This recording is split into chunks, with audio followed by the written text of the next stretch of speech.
Yes, so welcome to class 8 on mechanical design. So we are completing springs today, and since the previous class we have been uh, introduced to the topic where the springs are equally stressed.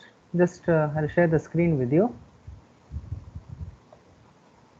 Yeah, so this was one of the previous problems that we had discussed. We understood the importance of the central clip band and why that should not be taken in consideration. So it behaves as an inactive length of the leaf spring. Inactive in the sense it will not give any flexing action since it is tightly bound. And also we understood the importance of equal stressing. So in general the leaves are not equally stressed, but in some cases when it is mentioned it is equally stressed, that means they have different radii of curvature and they are forced to be together. So in such a cases the equation numbers will also change. And we also saw the a typical way of finding out the depth to width ratio, that is total spring depth to width ratio is usually given. So that also you have to be careful, and also the difference between full length and graduated leaves. Okay, so with all these things in mind, I think we'll move on to the next problem. I'll just display it on your screen now. You take down this data.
Yes, I think you have taken down data sufficiently.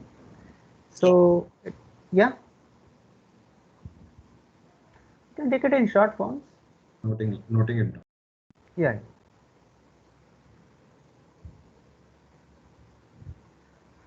I'll just write the data whatever is given, then we'll go for the explanation. So, given data is that it's a semi-elliptic leaf spring made up of 9 leaves. So, I is 9 here. Okay, the total length is 1.1 meters. So, this is the semi-elliptic spring with full length and graduated leaves. So, from here to here it is 1.1 meters from I to I. Okay, long between the centers of the eyes. Two of the leaves extend full length of the spring. That means IF must be equal to 2. Leaves are held together by a band 80 mm wide. So the central band is just 80 mm.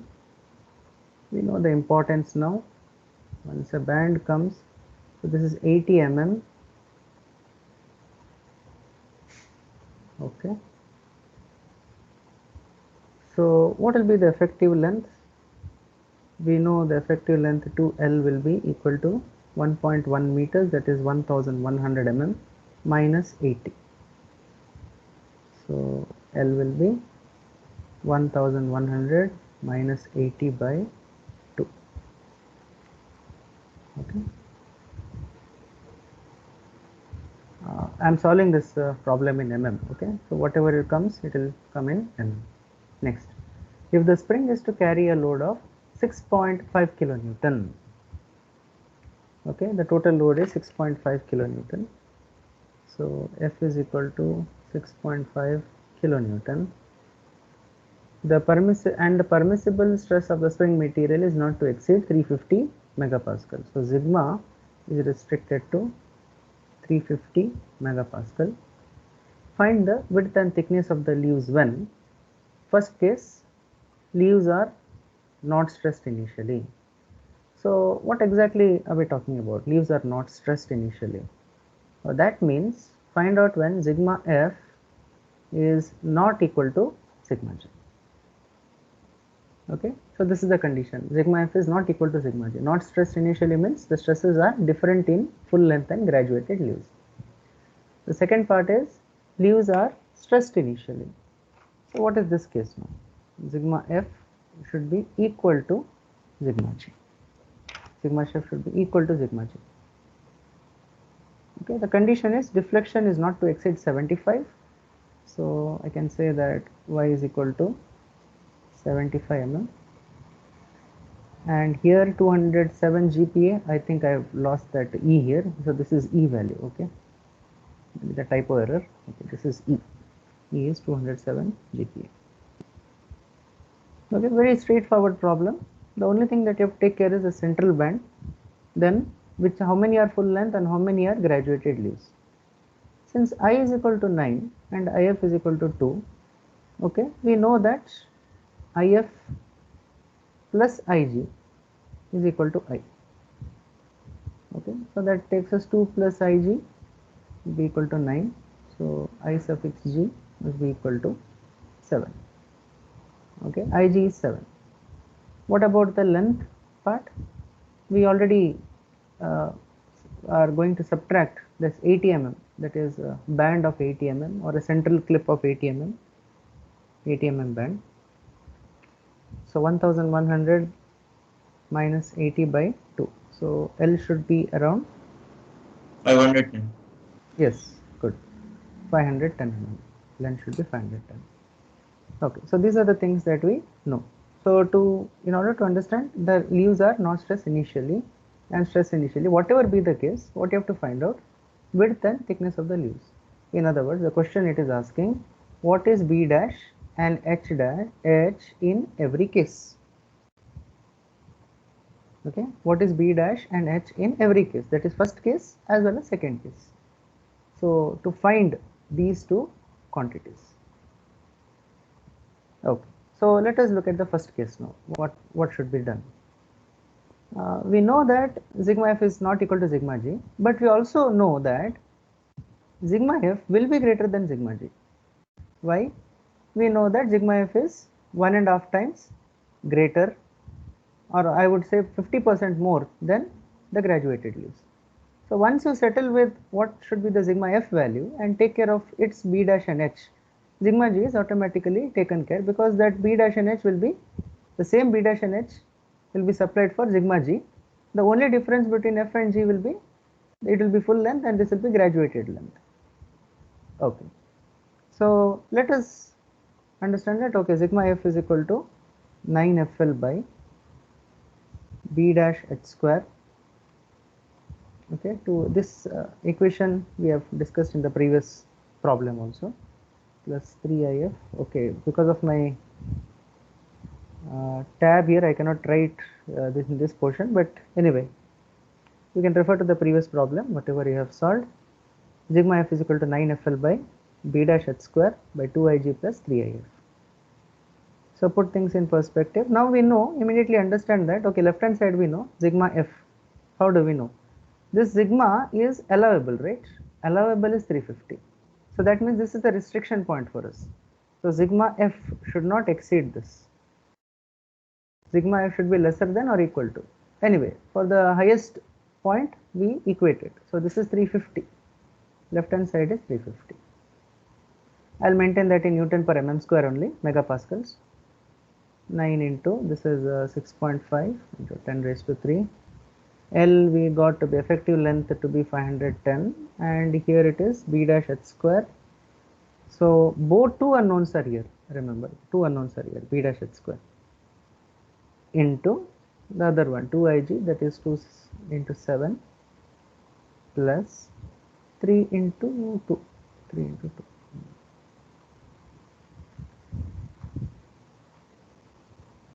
Okay, 2 into 7 plus 3 into 2.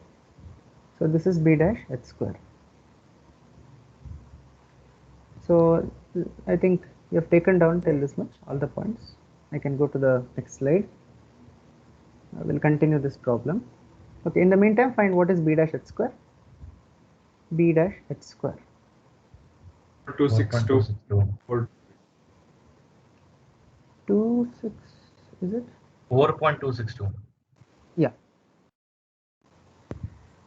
So I'll write it here.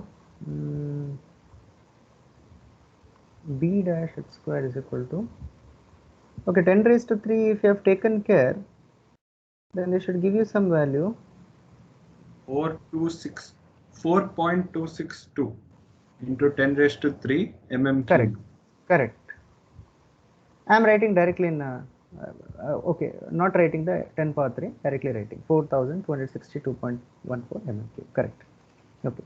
So you have the stress equation. So this you got from stress equation. You have one more data to consider, which is the deflection equation. Y is equal to 6FL cube by B dash H cube E into 2IG plus 3IF.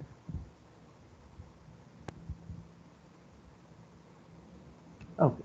So using this also you can find one more form of this equation, but here it is B dash H cube. Okay. So that you can isolate. We know it should not exceed 75 mm.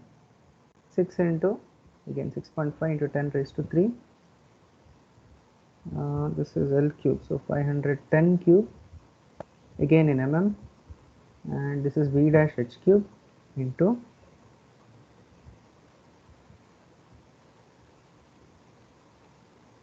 raised to 3, 2 into Ig, Ig is 7, 3 into IF, 2. What is B dash H cube then?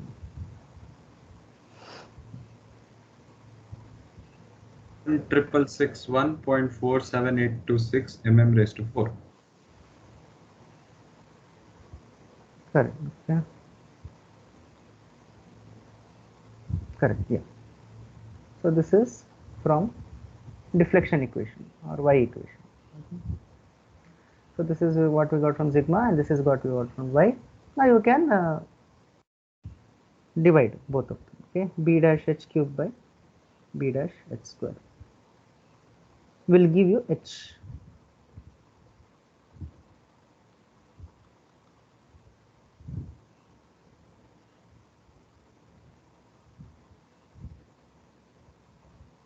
Equal to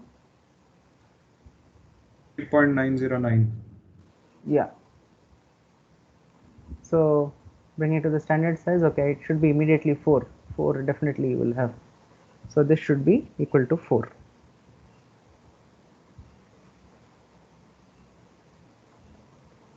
So what Okay. table is it for standard size? Yeah, I think last time we discussed, right? Table number not written. Hold on.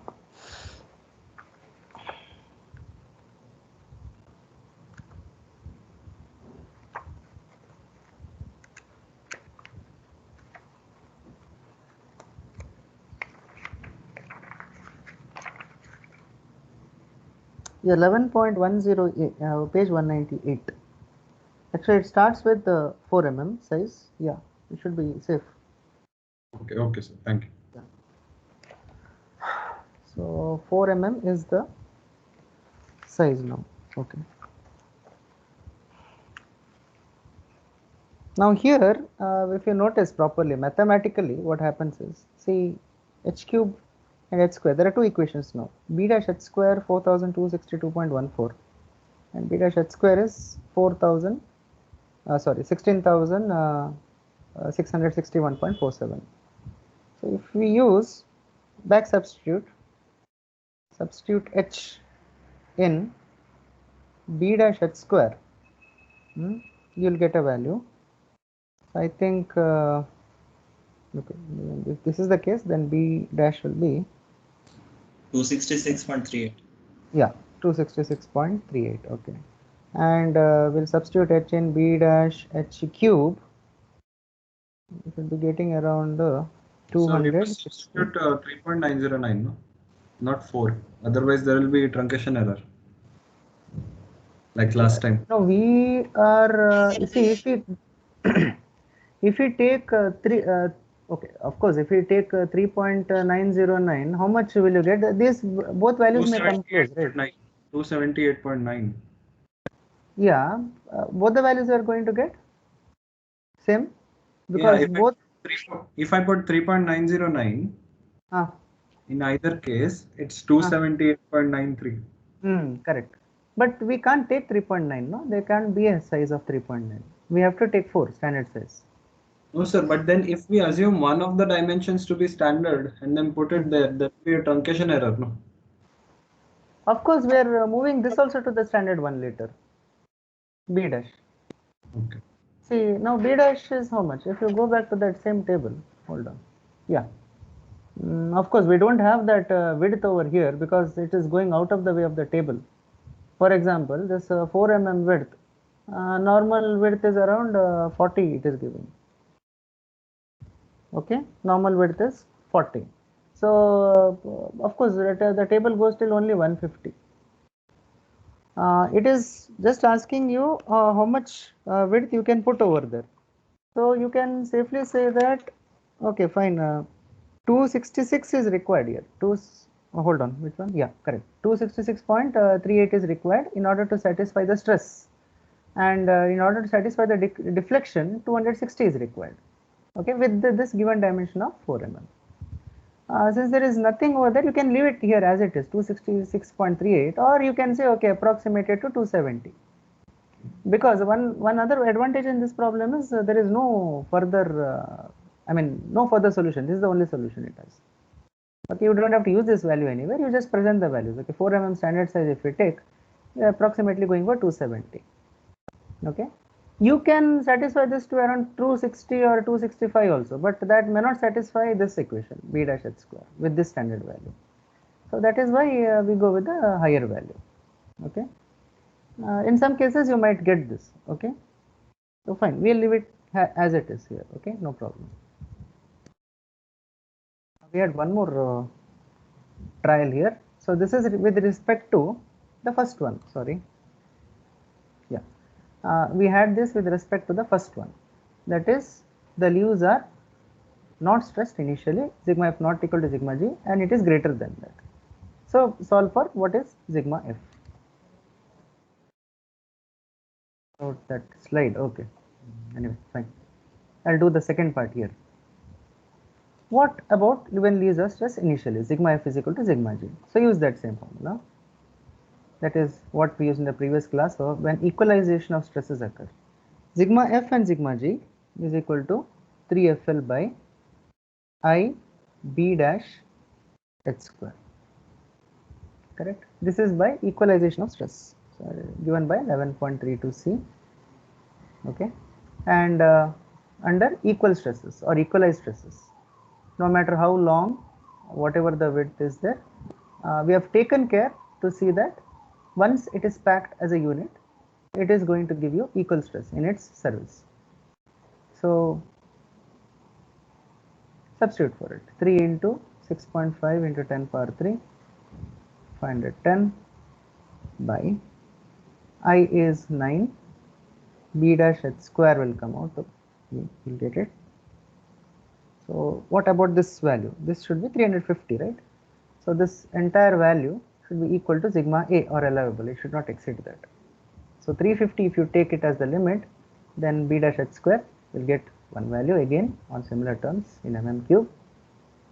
Similarly, deflection equation, y is equal to 6fl cube, and yeah, equation remains the same. B dash h cube E 2ig plus 3if. Which it is, yeah, it's the same thing. You need not calculate this again because y is already calculated, because there is no change in this formula. B dash h square is 3157.1428.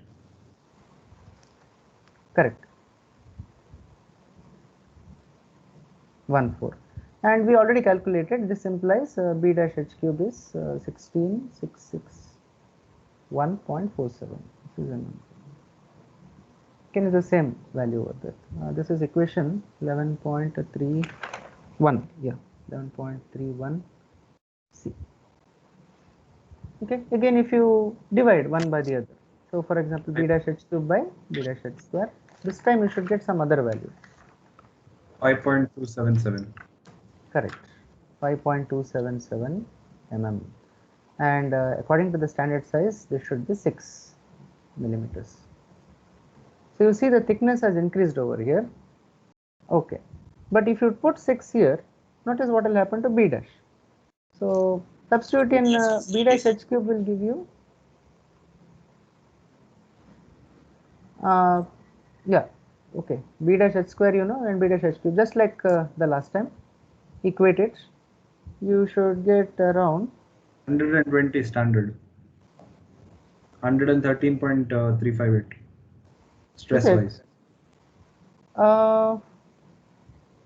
Okay, is it 77, 87 you're getting? Just check. Hold on.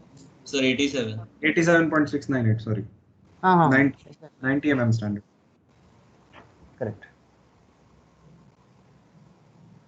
One is 77. Okay, just me write 69. Yeah. So take the highest one.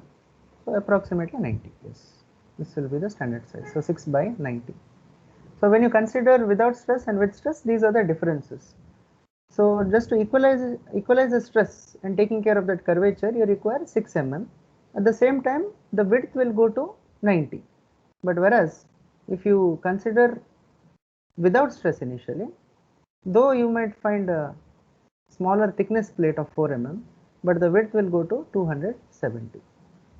Okay, so this is, you can say, why equalization of stresses are so important. Just by increasing the thickness by a little bit, like say 2 mm, so 50% more thickness, you are reducing the width, that 90 mm width, to a huge value. Okay, that is 270 to 90 mm, 1/3 you are reducing. So this gives a major volume advantage when it comes to springs. Okay, this is just one typical problem which highlights that. Okay. Now we have discussed helical springs in the initial chapters. Now it is leaf spring that we have discussed, many types in it also. And please be careful of the types that are discussed. I think the next problem we can highlight that. Okay, just take this problem now, problem number 4. This is a kind of a hybrid problem where you have both the things in one. Okay, so we have a lot of thinking to do here.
Yeah. So very interesting problem, this one, and you have to understand each and every sentence here properly, what exactly is being discussed.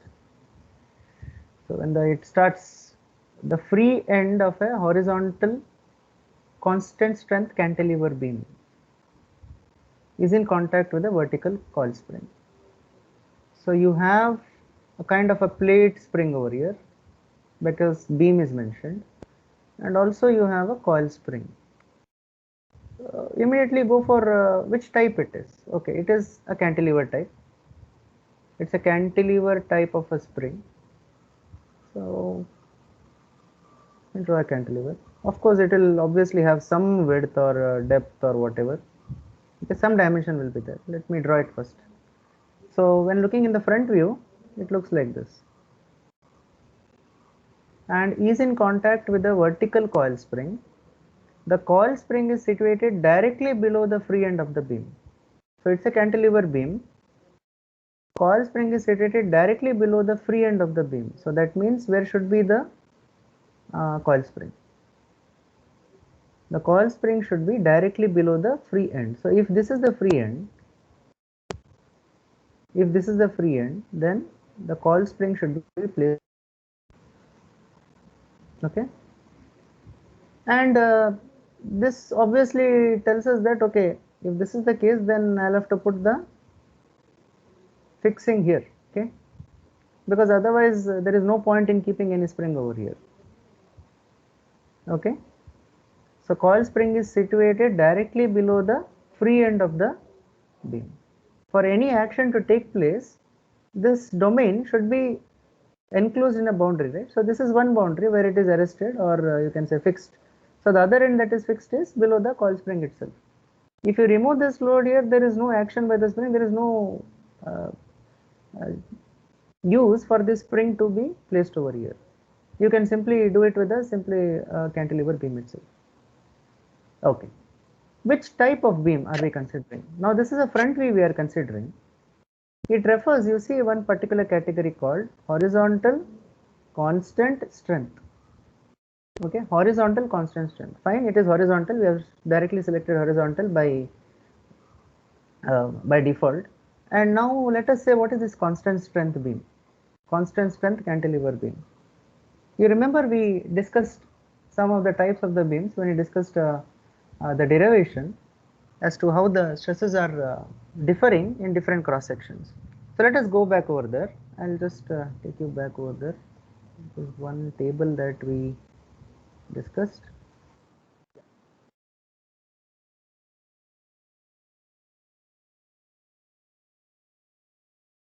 Initially we discussed something over there. Yeah. So here figure 11.10. Figure 11.10 in your book also, that is page 180. Let me give the page number. Page 180 in your data handbook. You have 6 different types.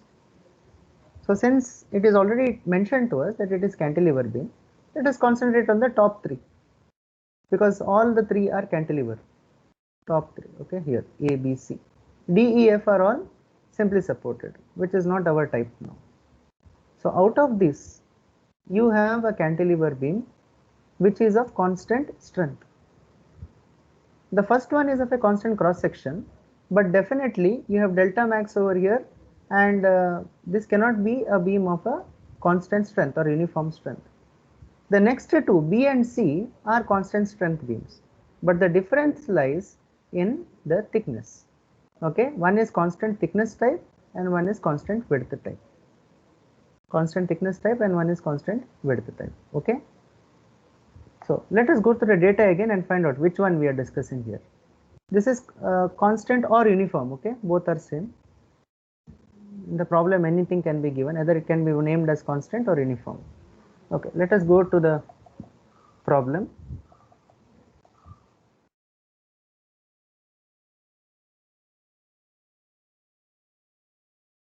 So these are springs in parallel, right? If a load is Yeah, we'll come to that. Yes. We'll come to that. Very interesting. Yes, the width of the beam at the fixed end is 400 mm. fixed end is 400 mm, its length is 800 mm and thickness is 15 mm. See, length is given 800. Let me just mark.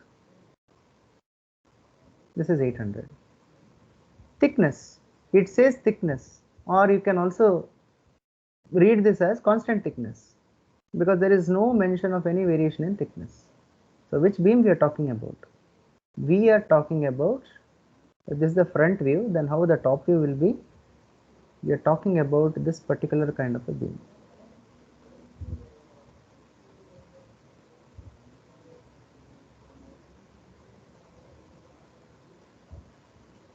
Okay, this is how the top view looks like. Okay, and this is your measurement of, okay, I cannot draw anything at this last corner here, like 400 mm. Let me try to draw it as much as possible.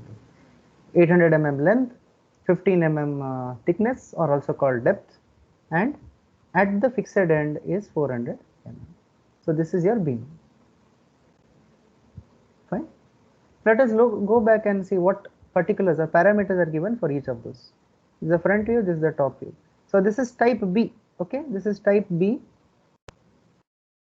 combined with a helical spring. So it is a kind of a hybrid. Okay, one is a leaf spring and one is a coil spring. Okay, regarding the coil spring, data is given 10 active number of coils. So we are dealing with helical springs here. So for this I is equal to 10. There is no need of I over here. This is only one single plate spring. So this is only one always. But this one has I has 10 active coils. Okay, so you can say this is I, and 15 mm diameter wire. So small d is 15. Outside diameter d naught is given 100 mm. Two metal properties, E is for 207 and G is 79.3. No need to mention here why, for which we have to use. Okay, because we know that it is a plate spring. Plate spring gives rise to bending stress sigma b, and helical spring gives rise to shear stress tau. So tau is related to G and sigma b is related to E, Young's modulus. Correct? So you have to apply the properties appropriately. Okay. So of course the problem definition looks big. This is the major crucial part. Once you decipher this, okay, this is what is exactly the arrangement from the sentence that is given without a figure, then most of your work is done. Then it is simply application of the formula which are readily available.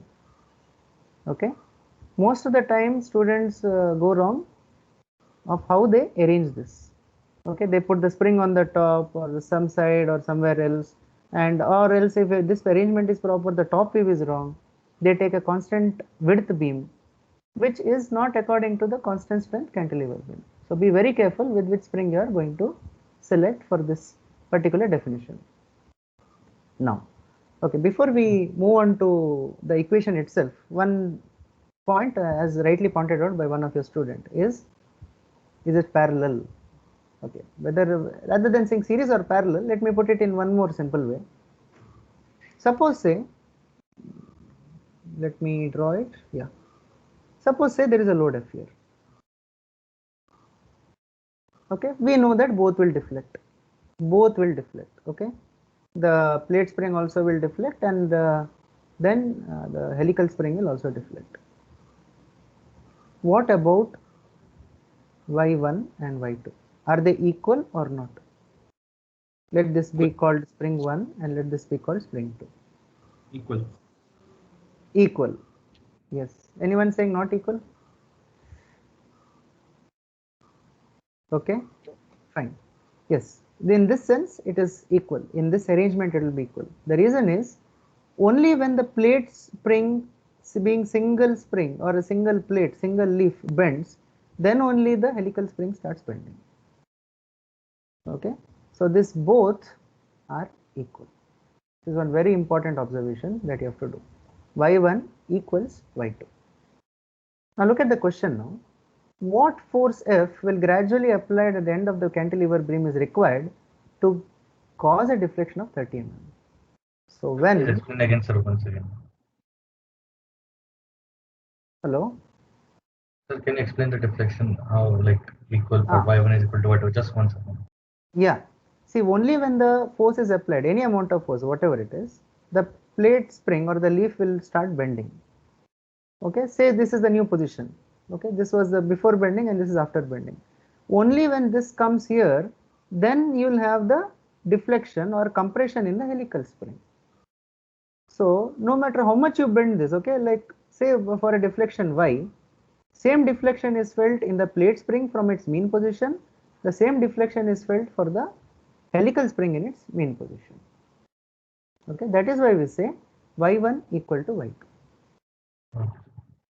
Fine. Okay, I should not write this when here. Let me erase this. You'll get confused otherwise. Okay. Go to the pen. Yeah, let me write here. When y1 is equal to y2 is equal to 30. This is the first question. Okay, this is your question number 1. This is an obvious case. This is when you are giving some value y1 into y2. What is it? What is asked? You see, what should be the force F when applied to the end of cantilever beam is required to cause a deflection of 30 mm? Remember, to cause a deflection of 30 mm definitely means both the plate spring and the helical spring both will get a deflection of 30. Only when the plate spring bends by 30, then the helical springs goes deflecting by 30. Without this deflecting, helical spring won't deflect. Okay, so they move together, y1 equal to y2. Now, having said this, now what about the load carrying capacity? Is the load same? Definitely there should be some difference, right? Yeah. So you can say, okay, I can write it here also. F1 is not equal to F2. Okay, not equal to F2. Okay, provided it's you cannot say it for 100% of the cases, because it also depends on what the stiffness is and what factors will roll out. That is depending on the metal property, what is the diameter of the wire. Okay, let us find out. Rather than declaring write this right now, let us find out. So for this problem, now find out the deflection, what happens in y1 and how much of the load carrying capacity it has. How do you find? Because you are already set what is deflection. So the simple use of these equations is, when deflection is given, use a deflection equation itself for each of those cases. Use a deflection equation for spring number 1, which is plate spring, and use a deflection equation for spring number 2, which is helical spring. So y1 is equal to, let me do one for the first one, C2 F1 L cube by E B H cube. This is according to 11.27b, page 178 in your data handbook. Okay. What are the things that we know? y1 is known, left hand side is purely known. C2 we have to get it from the table. F1 is the unknown here. Rest all the things, L, E, B, H cube, everything we know. Okay. So for this particular type of a beam, what should be the value of C2? B is already adjusted because B is for a single plate. So there is no need of recalculating anything with B. B is directly given to be 400 mm here. Okay. I think that equation, when you go to the statement of 11.27b, it is very clear to you. Okay. Flat springs, leaf springs, and that refers to single leaf, not multi-leaf. So what is the value of C1, C2, whatever the empirical values that are found there?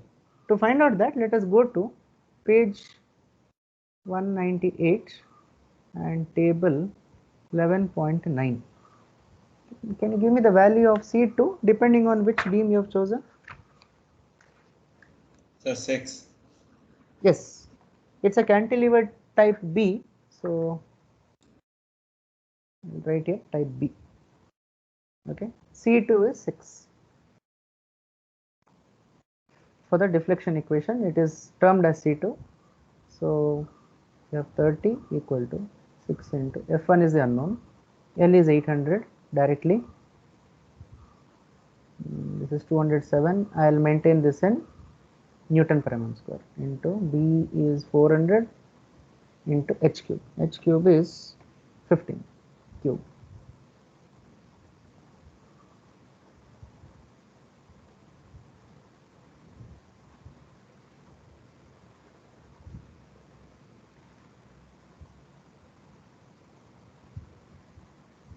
And write it here. F1 is equal to how much?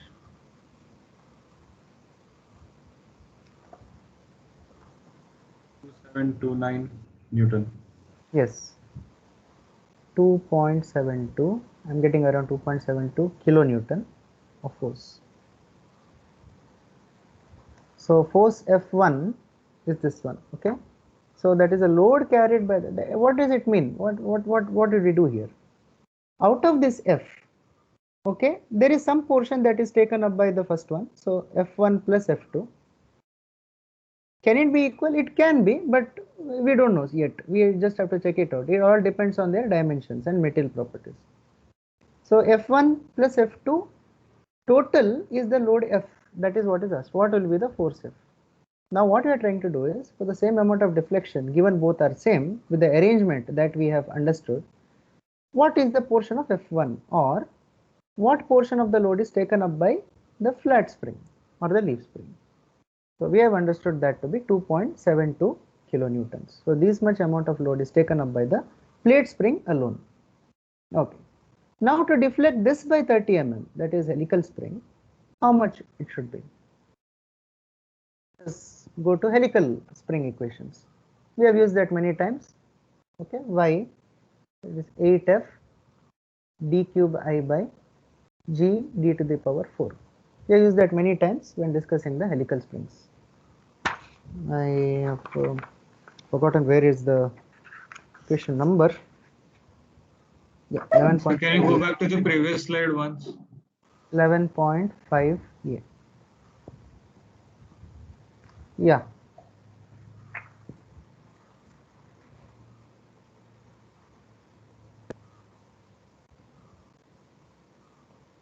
So can you explain like how we got C2 as 6? I didn't understand. C2 is, see that refers to the plate spring equation. C2 will take different values based on which type of beam you have selected. You have selected type B out of this figure 11.10. Figure 11.10 type B. There are 6 types there, A, B, C, D, E, F. So ABC refers to cantilever beams and DEF refers to simply supported in different conditions. That is different shapes, different parameters. So we have understood from whatever is given in the data that this is a type B. So go to Okay, this sir, I table. understood. Yeah. So that alone, without considering helical, okay, is type B. C2 is equal to 6. Now we are going to consider helical. Negligible. Sorry. F2 is coming out to be negligible. No. Okay, let us do that math. Yeah. What are the things we know here? This is 30. 8 into, this is F2. So, okay, I've put 2 as subscript because I want to differentiate between plate and helical. So, this is F2. What is D? See, D naught is given to be 100. D is, how much we took? D is 15 mm diameter. Yeah. 15 mm diameter. So D is equal to D naught minus D. This we know. Okay, the average we have discussed in the initial classes of helical spring. 100 minus 15, which is 85. We don't have C value directly given, so we have to do this calculation. So 85 cube, I is 10 divided by G. G is 79.3. It is in GPa, so 10 power 3 will come. Then d to the power 4, which is 15 to the power 4. What about F2? 2.45 kilonewton. Correct. 2.45 Newton kilonewton. Yes, sir. How much did I put here? Yeah, correct. Yes. Yeah.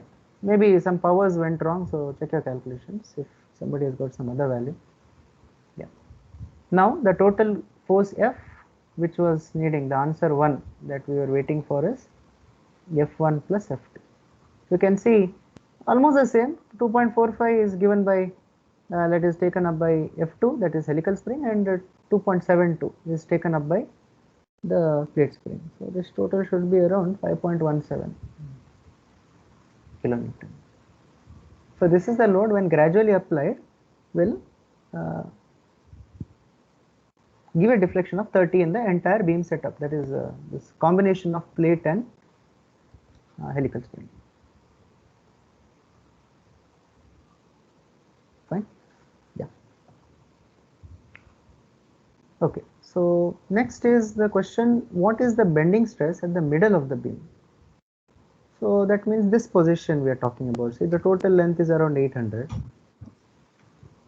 Total length is 800. Okay.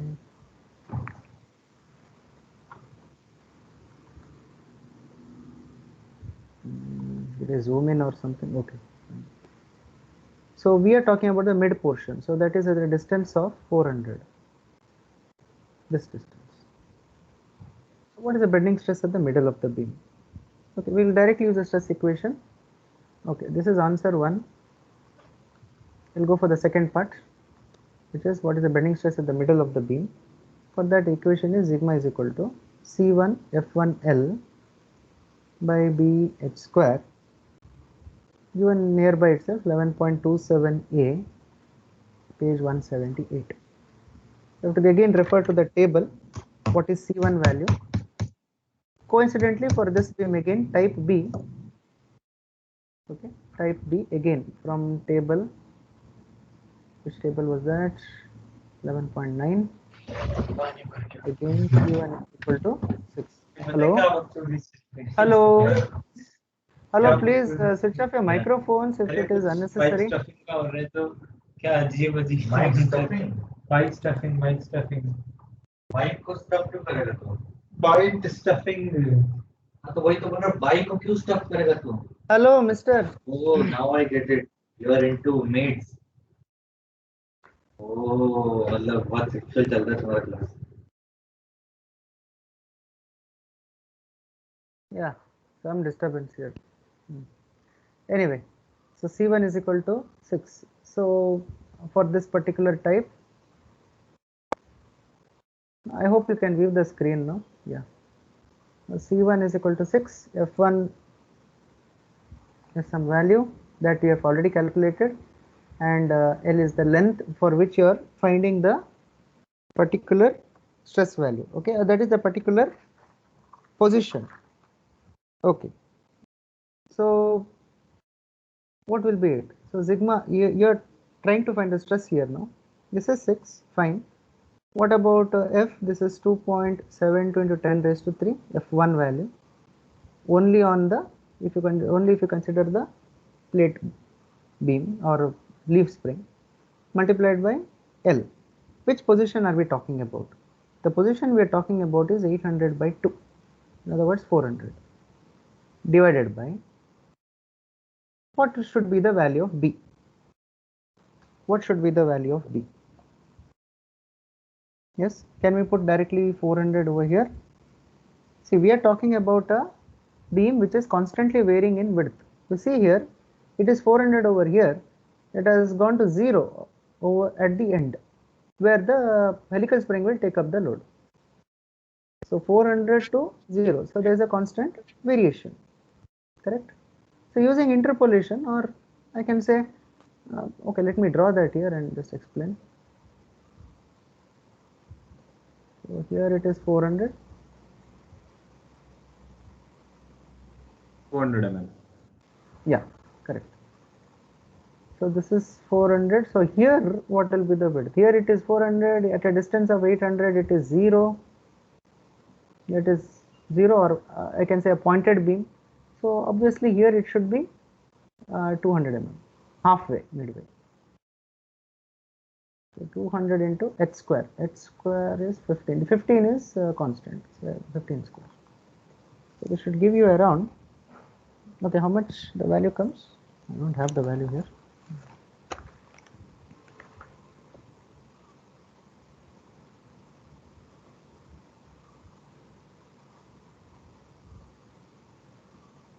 Yeah, please, anyone solve it?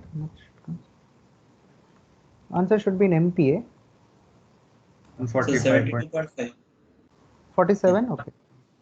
145.54. 145.5, okay. So this is a beam of, hello? Yeah. Yes, sir, I have a doubt, sir. Instead of 400, we have written the 200 for B. Yeah. No, that is at that length, no? At Okay, that okay, length yes. of the beam. Yeah. Okay, sir, yeah, I got it. Yeah. So this is the answer to. Okay. Let us go back and see the third equation. This is pretty easy. How much energy is absorbed by the coil spring? Okay. It's just one simple formula that we have used even when derivation. Absorbed by the coil spring. How much energy will be absorbed? So energy absorbed is energy absorbed by coil spring is okay. Let us not confuse it with the Young's modulus E here, but anyway, E is equal to half F2 into Y. Okay, that is the energy absorbed, the area under the curve. In other words, I should say Y2. Y2 or Y, it means the same in this problem. So the amount of load that is carrying multiplied with deflection into half. So we know helical coil spring, it is like this. Okay, load versus deflection. Increase the load. If it is a regular coil spring without any changes in between, it will be like this, constant. So area under the curve will give you the energy absorbed. So this is the E value. So half F into Y. In this case, it is F2 and Y2. 36.365 joules. Yes. Farad in Newton meters. Yes, joules is the same thing. So into 30. Yeah. One thing. See that deflection is written in meters this time, because this should give you 36.75 Newton meters, or also called joules. Okay. So when you express in joules or Newton meters, see that you take care to convert this mm into meters. 30 into 10 power 3. Okay.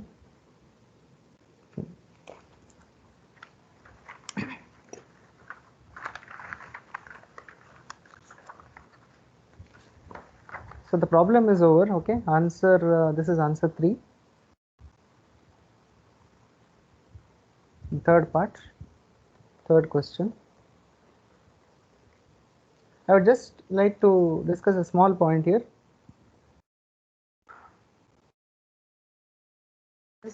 That is one spring we had wherein the plate spring was above and below. Now what if this is the case?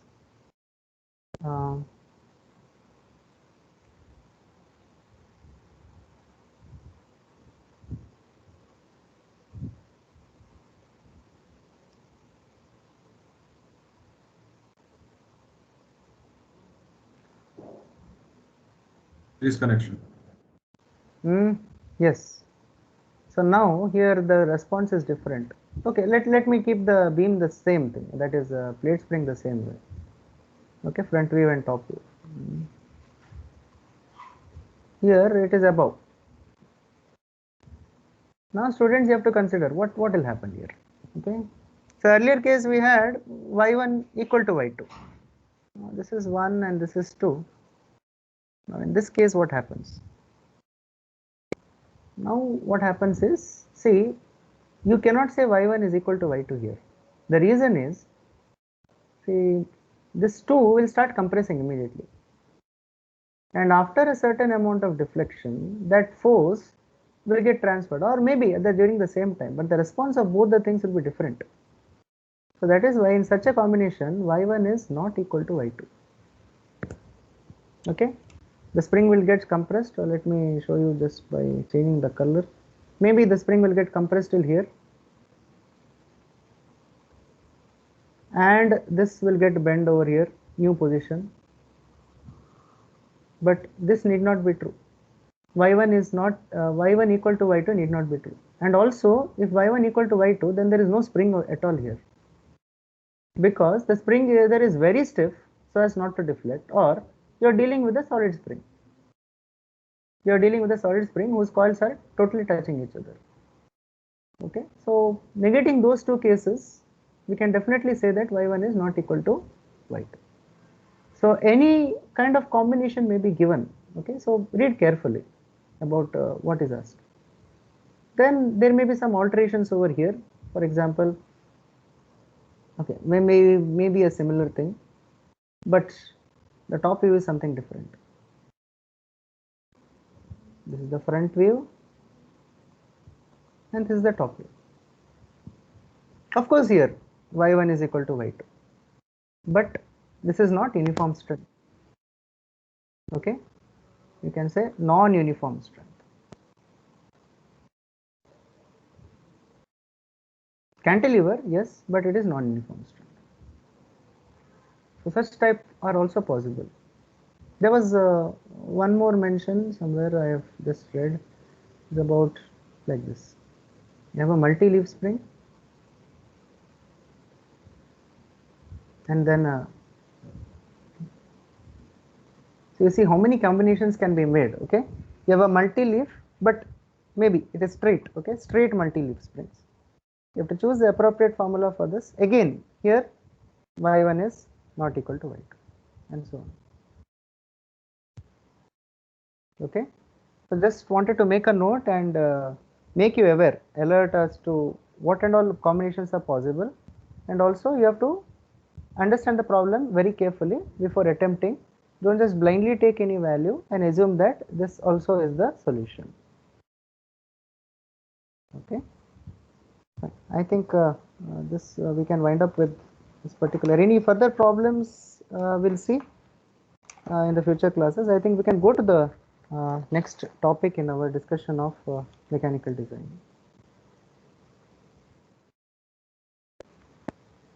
We don't have Belleville springs. This one Ones problems, no problems, no, we are not discussing that. Torsion spring.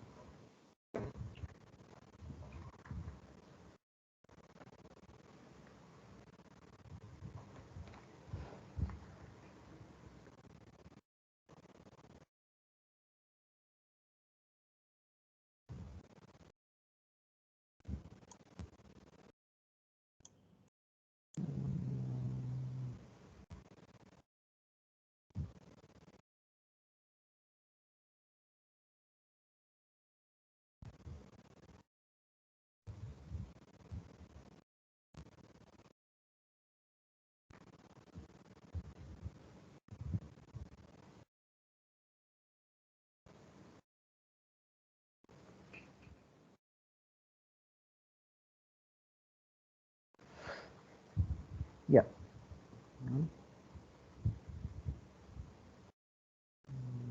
Share content. Yes. So we'll move on to the next part, that is the gears. Okay, we'll start off with a very simple one, which is a spur gear.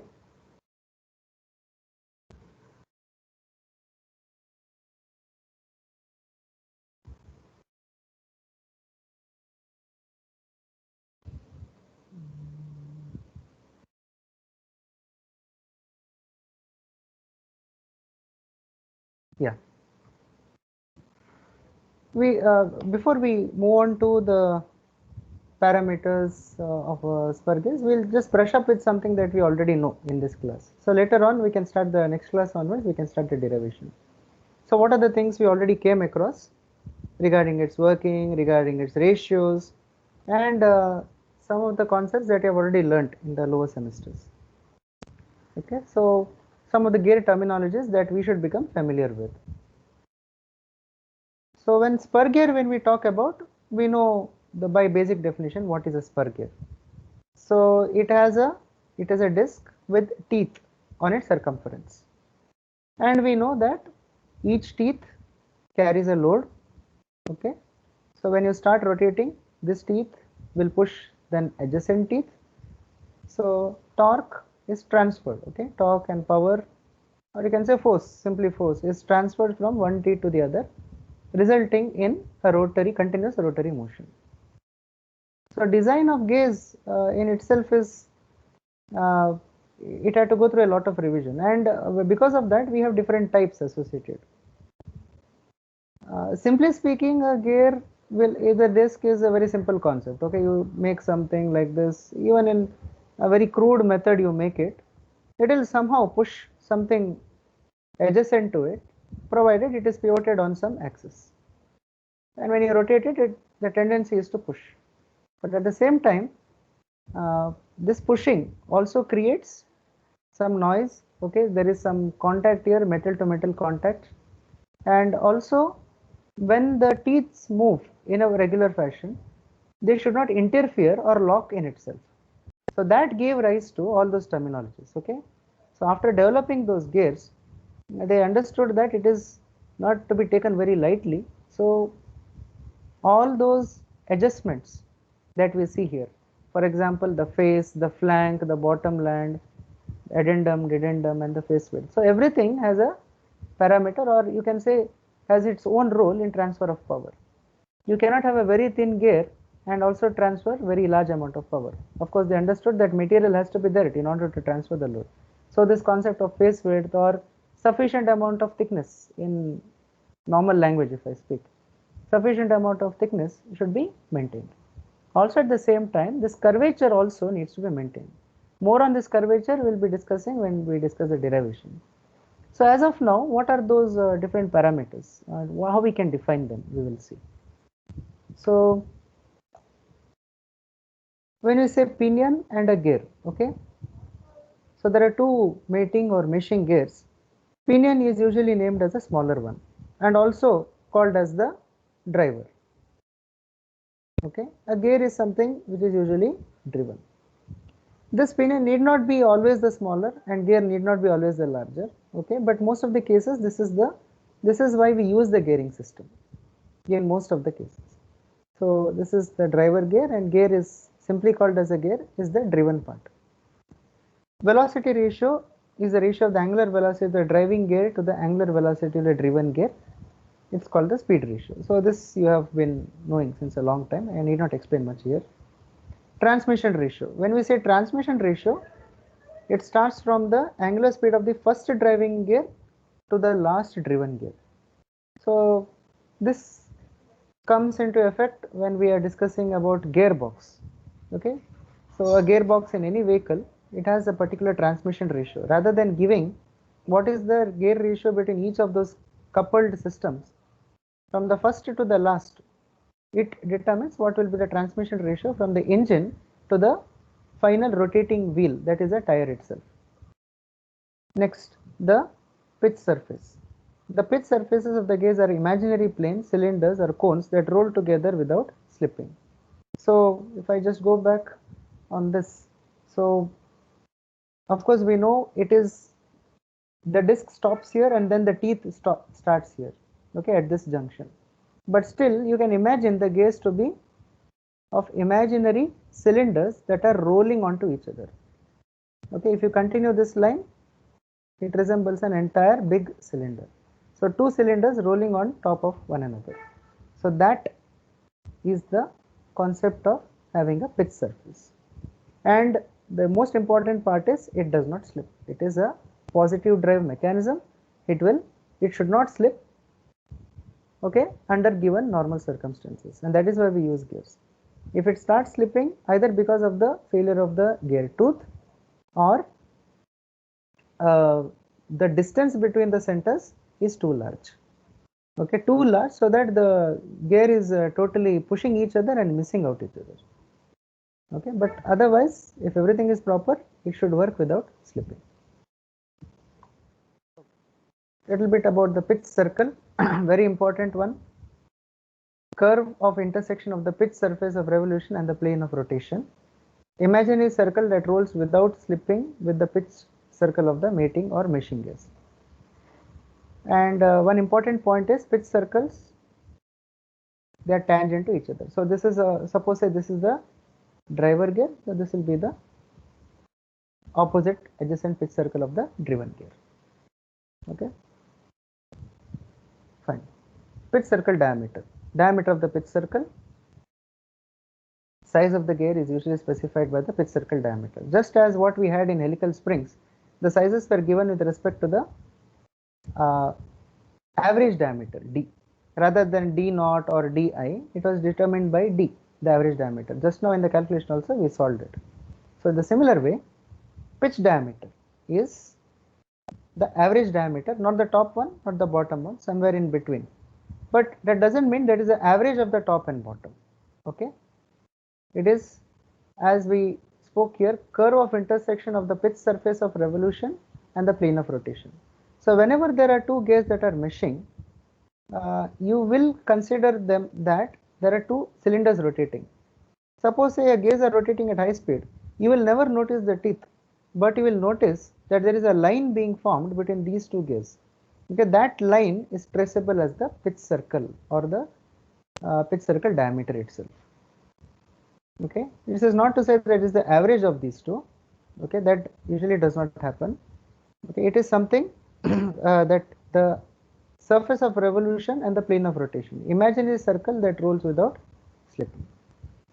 Pitch point. It is a point on the line of centers of two gears at which two pitch circles of meshing gears are tangent to each other. Then coming back to the top land and the bottom land.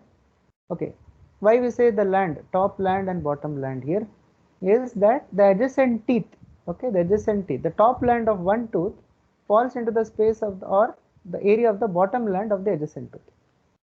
Similarly, that happens to the bottom land, the top of the other tooth comes and falls here. They usually don't touch. Okay, there is a clearance between them. They usually don't touch. Top land of one gear does not intersect or make contact with the bottom land of the other gear. Okay, for smooth operation it should not touch. When it loses that center of operation, then it might touch, but otherwise in regular operation, perfect operation, it should not touch at all. That gap is there as a clearance. Okay, I think that is done. Okay, base circle. Imagine a circle from which the involute curve of the tooth profile is generated. So base circles of two meshing gears are tangent to the pressure line. So let us see that here.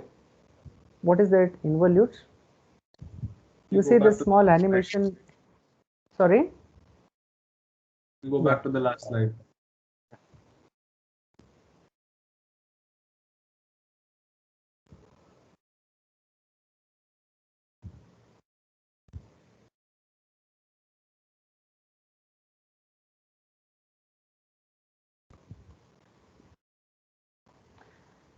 Yeah.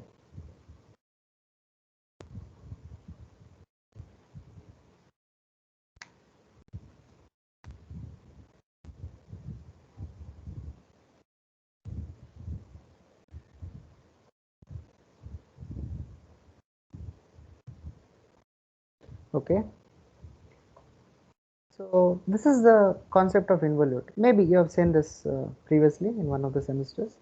So what is that? As you can see in this arrow, so it is a curve traced by a point on a line as the line rolls without slipping on a circle. This is what is meant by involute. Okay, and it is given to the base circle. That point is given to the base circle. Okay, that point is traced from the base circle. You see this is the base circle here, dashed lines, dotted lines, and this blue color line here represents the involute. You see, if you trace a point, once the gear starts meshing, it starts over here and disengages, ends meshing, it disengages, but the point will trace a certain path, and that path is called as the involute. And depending on how the path is traced with respect to the baseline or the horizontal or vertical, anything you take for that matter, usually it is taken to be the straight line. Okay, somewhere over here. Let me try to draw it here. Yeah. So this is the red line that I have drawn, and over that this comes. You see this angle. Okay, this angle is called as the involute angle. Okay, you can trace it here also. It's the same alternate adjacent angles, so it is same. So this is the involute, also called by the letter phi. Okay. So involute is a curve traced by the point on a line as a line rolls without slipping on a circle. And this entire area, okay, the path traced, actually this spur gears always make a line contact. Okay. How we know it is a line contact? You go back here, you see the surface touches each other. Okay, the adjacent tooth starts touching. It's like this line is traced on it. So it starts somewhere over here, goes on over the surface up till here, and then disengages. So the touching part, okay, the touching sequence, there are three types of friction surfaces, right? One is called as a point contact, one is called as a line contact, and one is a surface contact. But spur gears, being higher capacity when compared to others, they are in line contact. Okay, because the adjacent gear touches as a line to the another machine gear.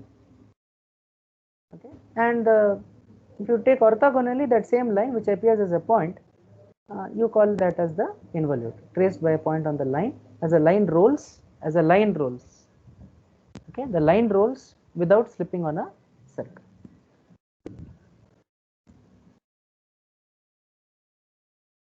These are some of the basic definitions. Okay, I think this will be supplied in the notes, so you need not worry much about it. They're just basic definitions which you already know. Okay, nothing new over here.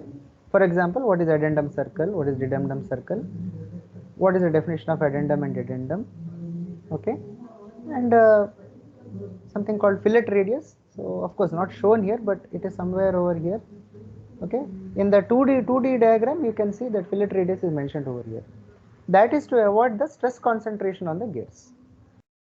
Avoid the stress concentration. If you make it totally blank or say totally cut over here just as a line and make it orthogonal to the surface, a large amount of stresses will be concentrated over here.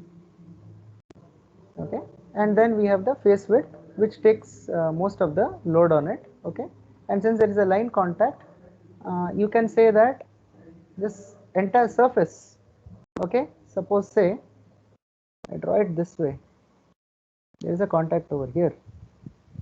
This resembles the, don't you think it resembles a beam? It is a beam, correct? It is actually a kind of a beam which is rooted on it on a circle. So this can be considered as a beam. And the next class we are going to do this analysis, that is what are the stresses over there. You see here one small profile, I just found out this, found out in the sense found this figure, that at the edges, if you have a fillet radius, the bending stress is quite reduced. Okay, the bending stresses occur over here. So what you are dealing with is something like this is all fixed over here, and there is a beam which is of some shape, and there momentarily you have contact, that is it contacts over here, gradually goes on, okay, disengages, goes out, there is no contact. So you can say in operation also, at one given moment of time, the entire load of the automobile, entire load of the vehicle is concentrated at just one point. Point in the sense one line or on one tooth. Okay, we usually think of, okay, we are climbing some terrain. Okay, we'll put the first gear and we'll climb. Yes, of course. But remember that at the same moment, every tooth matters, because at one given moment, 1 microsecond of a time, okay, or even if you travel slowly, even 1 millisecond of a time, the load on the tooth, okay, will be entirely on one tooth. So how the design should be done of this entire profile, and what should be the thickness of it? That should be able to carry the entire load or entire torque at that one given moment. It is not like, okay, let 3 gears or 4 number of teeth will share that. Okay, at one given moment, this one gear or one tooth of one gear will have the entire load of the vehicle, no matter how many tons is it. So that should be able to carry the load. So with this interesting introduction in mind, we can go ahead with the derivation in the next class. Okay, next class will be on Tuesday, yeah, 8 to 9:30. Okay, 8 to 9:30 we will meet again. Okay.